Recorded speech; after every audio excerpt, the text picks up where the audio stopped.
আসসালামু আলাইকুম। বাংলাদেশের প্রত্যেকটা প্রত্নতাত্ত্বিক নিদর্শন এবং পুরাকীর্তি আমাদের এই চ্যানেল এবং পেজে ধারণ করার ধারাবাহিকতা বজায় রাখতে আজকে উপস্থিত হয়েছে আমি নারায়ণগঞ্জ জেলার ২৫০০ উপজেলার আপনার এই গোপালদি ইউনিয়ন পরিষদ বলে এটা আপনার সদাস দিয়ে একটা জমিদার বাড়ি আছে। এই জমিদার বাড়িতে মোট ৩ থেকে ৪টা ভবন আছে আর কি। আমি এই মুহূর্তে পিছনের একটা ভবনে দাঁড়িয়ে আছি।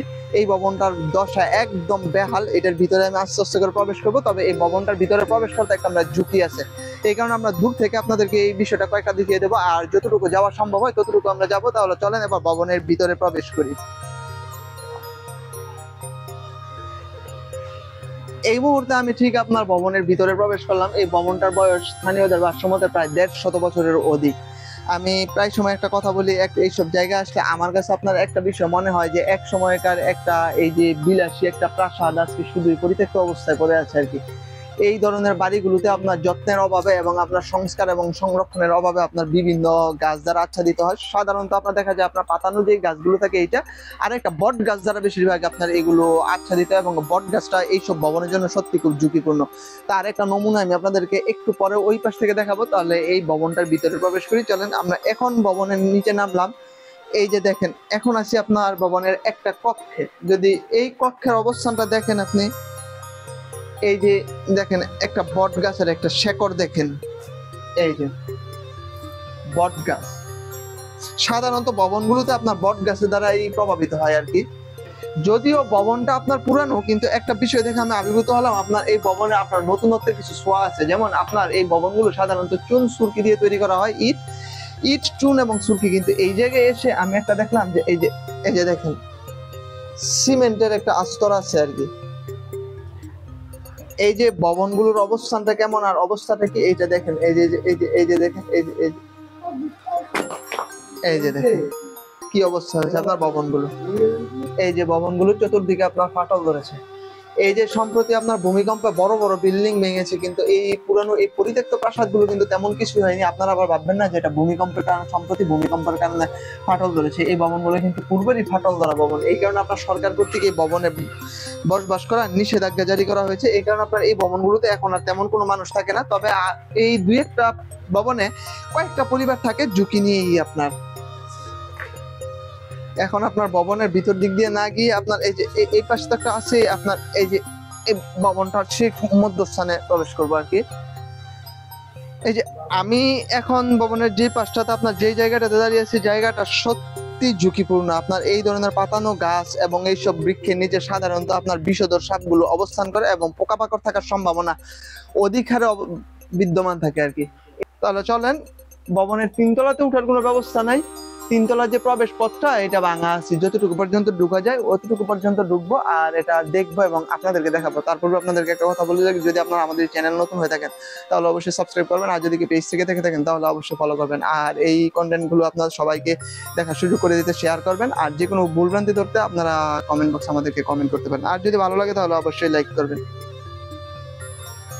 এই যে চলেন ভিতরে যাই।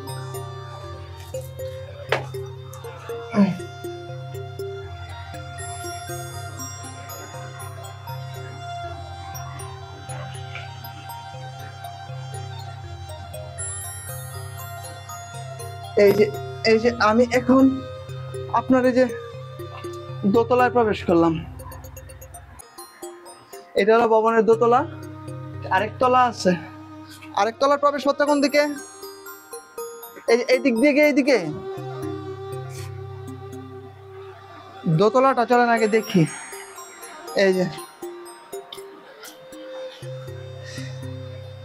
এই ভবনগুলো সাধারণত আপনার অপকর্ম করার জন্য একটা উপযুক্ত স্থান। আপনার এই কাজগুলো করার পূর্বে একটা বিষয় মাথায় রাখবেন যে সবকিছুরই শেষ আছে। এই ভবনগুলো তারই একটা জ্বলন্ত প্রমাণ। আর এই ভবনগুলো কিন্তু ঝুঁকিপূর্ণ। আপনারা এই জায়গায় যে আসবেন যে কোনো সময় আপনার বিষধর পোকামাকড় কিংবা সাপের সম্মুখীন হতে পারেন। সম্প্রতি কয়েকদিন আগে নাকি এই জায়গায় আপনার একটা বিষধর সাপও ধরা পড়েছে। তারপরও আমাদের এই ভবনগুলো দেখতে অন্যরকম একটা ভালো লাগে আর কি। এই কারণে আমরা আসি। যে বিষয়টা এমন না যে শুধুমাত্র আপনাদেরকে দেখাবো, এমন না, আমাদের কাছেও ঘুরতে ভালো লাগে, অ্যাডভেঞ্চার হয়। আর আপনারা অনেকে মনে করেন যে প্রতিদিনকে আমি একা আসি, না, আমার এক একদিন এক একজন করে সঙ্গী থাকে আর কি। আজকে আমার সাথে সঙ্গী আছে অন্য একজন, তিনি ক্যামেরার সামনে আসবে না, তিনি শুধুই পিছনে থাকবে আর কি। অন্য একদিন ওনার সাথে আপনাদের সাক্ষাৎ হবে। এই যে ভবনের 3 তলায় উঠা সম্ভব না, এই কারণে আমরা দোতলা থেকে ফিরে আসছি। আপনার এই ছোট এই 1টা 2টা 3টা 4টা 5টা 6টা 7টা সিঁড়ি বিশিষ্ট আপনার এই এক একটা প্লট আর কি। আর এই জায়গায় আছে আরো 7টা, এই 7 7 2 পার্টে মোট 14 সিঁড়ি বিশিষ্ট এই এক একটা তলা। এই যে এই ভবনটা ভ্রমণের মূল যে আকর্ষণটা আমি রেখেছি আপনাদের জন্য, এই যে এই মুহূর্তে আমরা এই যে মূল আকর্ষণের দিকে ছুটে যাচ্ছি। চলেন আপনার এই যে এর মূল আকর্ষণটা কি, আপনার মূল আকর্ষণটা হলো এই যে এই দিক থেকে গিয়ে আপনার এই যে এই দোতলার ফ্লোরে উঠাটা আর কি। এই জায়গা থেকে উঠে আমরা এই দুইটা ভবনের, একটা ভবনের দুইটা পাশ পরিলক্ষণ করব, দেখবো আপনার। চলেন এই যে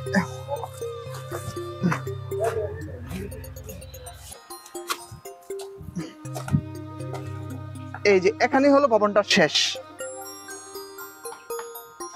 এই যে দোতলার উঠার কোনো সুযোগ নেই আপনার, এইটাই হলো ভবনের শেষ। আপনার এই যে ভবনটা ভেঙেছে আর কি, এই যে ফ্লোরটা, এই ফ্লোরটা ভাঙা, এই কারণে এইসব জায়গায় আসতেও ভয় লাগে। এই যে দেখেন সুরকিটা দেখেন, এখন একদম মাটিতে পরিণত হয়েছে। এই যে ভাবছি আমাদের এই কন্টেন্টের এই বিদায় পর্বটা ঠিক এই জায়গাতেই আমি শেষ করবো। তো এই জন্য আমি আপনাদেরকে পূর্বে একটা কথা বলেছিলাম এবং এখনো বারবার করে আমি আপনাদেরকে বলি, আমাদের এই কন্টেন্টগুলো, আমাদের ইচ্ছে আছে যে আমাদের এই ইউটিউব চ্যানেল এবং ফেসবুক পেজে বাংলাদেশে যতগুলো প্রত্নতাত্ত্বিক নিদর্শন আছে, এটা শুধুমাত্র মসজিদ, মন্দির, গির্জা বা প্যাগোডা না, যত পোড়া বাড়ি আছে, যত আপনার কেল্লা আছে, দুর্গ আছে, যত প্রাচীন দিঘি আছে, এমনকি বাংলাদেশের যতগুলো আপনার নদী আছে, প্রত্যেকটা নদী নিয়ে আমরা একটা করে কন্টেন্ট তৈরি করবো ইনশাল্লাহ। আমাদেরকে এই ধরনের কন্টেন্টগুলো উপস্থাপন করতে আপনাদের সামনে এবং তৈরি করতে সহযোগিতা করবেন। সেটা কিভাবে? সেটা অবশ্যই সাবস্ক্রাইব এবং ফলো করার মাধ্যমে। আর আমাদের এই কন্টেন্টগুলো যদি ভালো লেগে থাকে তাহলে অবশ্যই আপনারা লাইক দেবেন।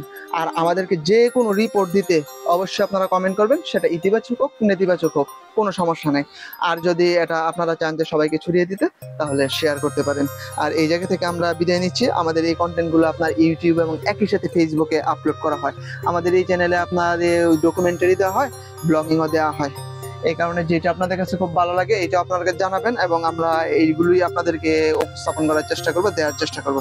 তাহলে আজকের মতো এখান থেকে বিদায় নিচ্ছি। ধন্যবাদ সবাইকে। আসি, আসসালামু আলাইকুম।